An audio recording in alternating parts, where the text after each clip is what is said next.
If you watched my share memoir the other day, then you saw me talk about Sonny. So I just thought we'd do a little Sonny tell his side of the story today.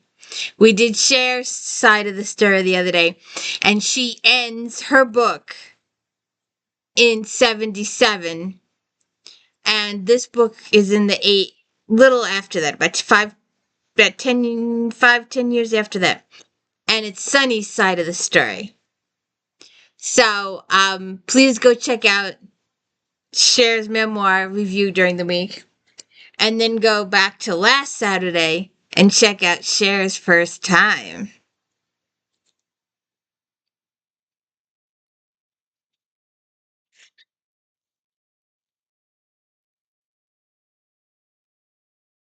Time. And uh something that you may or may not have seen before. Sunny's side of the story. And the beat goes on. When was this written? Oh, this had to be written before the 1991. Does it have the. Was this after?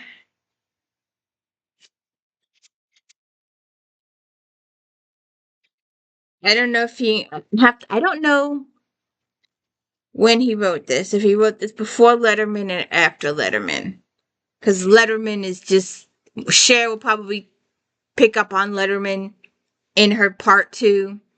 That's a huge, huge. The world considers that, her fans consider that a moment.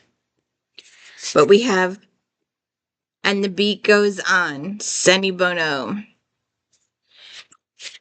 Oh, look, let's do this once.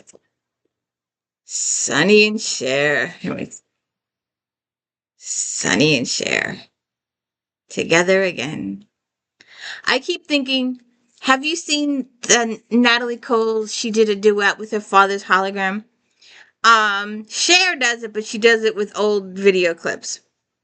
I was wondering if they could do an AI version of Sunny for a small couple songs. Beat Goes On and I Got You Babe. But she does a really good job with the video clips too. But it's really emotional for Cher. And it is emotional to watch. But it's fun for the fans. The fans love it. It's a sorry, sinus drip. Uh let's just do a little of Sunny's side of the story, shall we?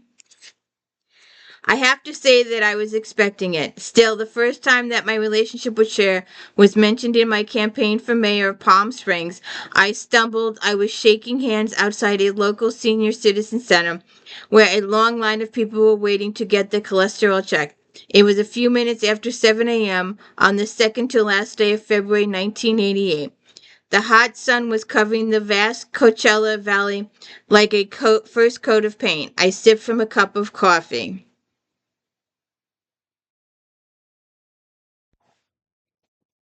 Little technical issue.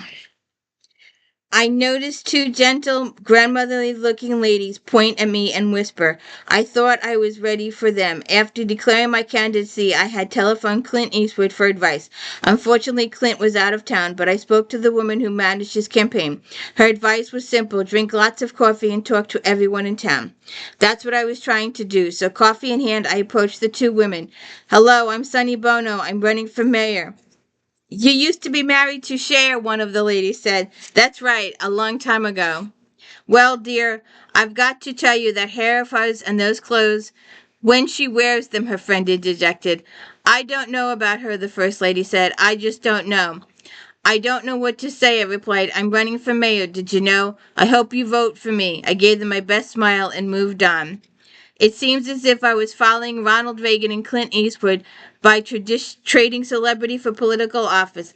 The similarity was unintentional. The way I saw it, I was merely an average citizen, Joe Average, who was fed up with the old boy network that had run City Hall for years. A few silly bureaucratic battles over the remodeling of my house had pushed me to the breaking point. By running for mayor, I was simply standing up for my rights. My opponents chided me for being the ex Mr. Cher. They called me Sonny Bonehead. They labeled me Mr. Anti-Establishment, an upstart rebel rouser, rock and roller. Ironically, I was registered Republican who had voted for Reagan in 1984. They also criticized me for having no experience in government, but even student body president.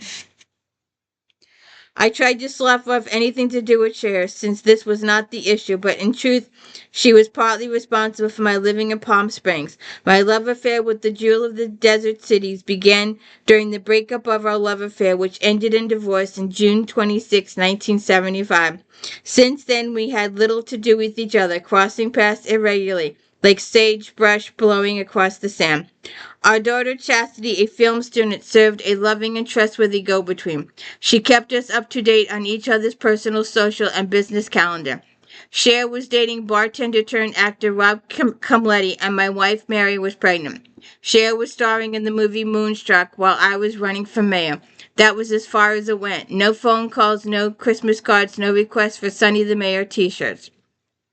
Then, in the midst of the campaign, I received a surprising phone call, but not from Cher. On the line was a producer from Late Night with David Letterman. Oh, good God, they're going to start with that. Oh, good God. I'm telling you, that's the moment. The absolute moment. I loved it. Chaz had told me that Cher was trying to revive her recording career and a new album about to come out. If I guessed it on Letterman with Cher, it would draw a tremendous amount of attention to the show and to her. For a brief moment, we could be Sonny and Cher again. I grasped the ploy immediately and thought it was a brilliant move. I figured that Cher was behind it. If you have hesitation, Mr. Bono, think about the exposure it will bring to your campaign. Sure, I'd love to do the show. Just give me the details. The show was several weeks away. The week after accepting the invitation, I received another out of the blue phone call. This time, the voice on the other end was familiar. It was Cher. Son, I'm really concerned about this Letterman show. I don't know if I can handle it. I've been freaking out about it for the past week. Whoa, wait a minute, Cher. What do you mean freaking out?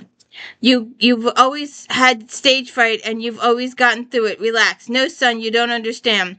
Then Cher explained that the last time she went on Letterman, she and Dave got into a sarcastic tiff that ended with her calling him a bad name. And it's a famous video on YouTube. It's out there. Um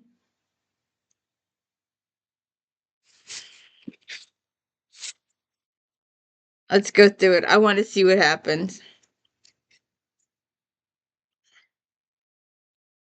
A car provided by the show dropped Mary, Chaz, and me off in front of the NBC building at Rockefeller Plaza where Late Night is taped.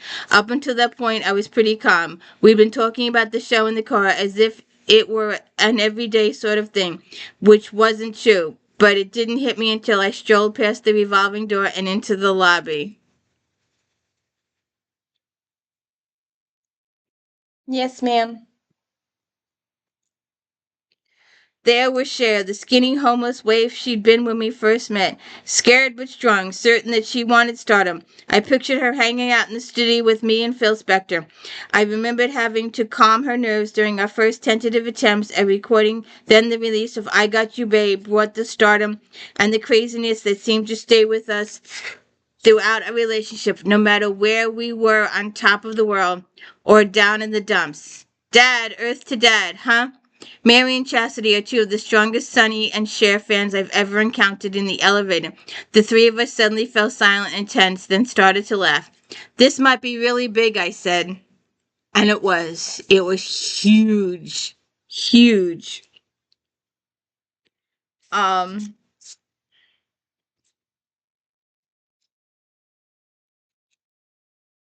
let's go skip a part. Let's go. After watching Cher rehearse with Paul Schaefer, a longtime friend of mine, and his band, it was time to wait. The old schmooze and snooze. Mary and I hung out in my dressing room. Then, as time grew close, we moved onto the green room. I don't know who was more excited, Mary or I. If I Got You Babe comes on the radio, she'll crank up the volume. I looked at her glowing face and felt so grateful that we shared a genuine and mutual love. Ah. Although I had met Letterman in the hall before the show, it wasn't until he introduced me to the audience as the songwriter of 10 gold records, an actor, a restaurateur, and a political candidate that we had any real conversation. And he goes through the conversation. If you'd like me to do it in full, leave notes in the comments. And he makes them get up. Cher does her song, and they do a little interview, and they make they don't force her, but they kind of suggest that her and Sonny sing together. And it was awkward, and you could tell Cher was a bunch of nerves.